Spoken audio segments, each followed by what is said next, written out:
Kwa jina naitwa Shabani Katundu, katibu wa kamati ya amani wilaya ya Shinyanga. Niende moja kwa moja kwenye mada. Mimi kidogo natatanyika kwa sababu Mheshimiwa DC ametueleza kwamba zimepita kamati na zimekusanya mambo mengi sana, lakini bado wachangiaji tunaibua yale mambo, hatujatoa solution.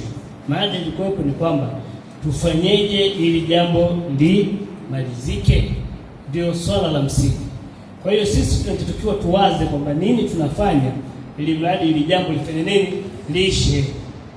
Nafikiri ilikuwa ni vyema kwamba wachangiaji kila mmoja ingechangia kwamba tufanye A, B, C, D, tukayachakata pamoja, tukaona zuri liko wapi na tukalifuata.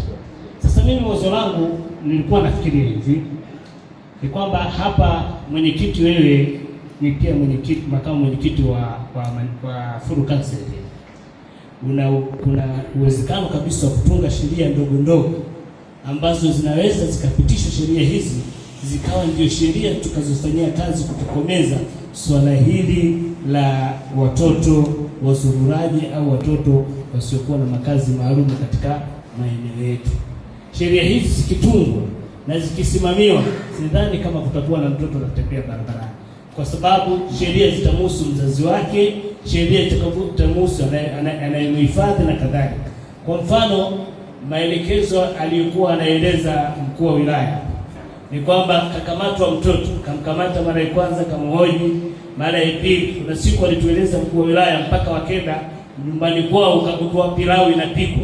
Mtu anasema hana uwezo, mtoto anaomba mitaani, lakini imefika nyumbani inapikwa pilau. Hii ni nini tatizo?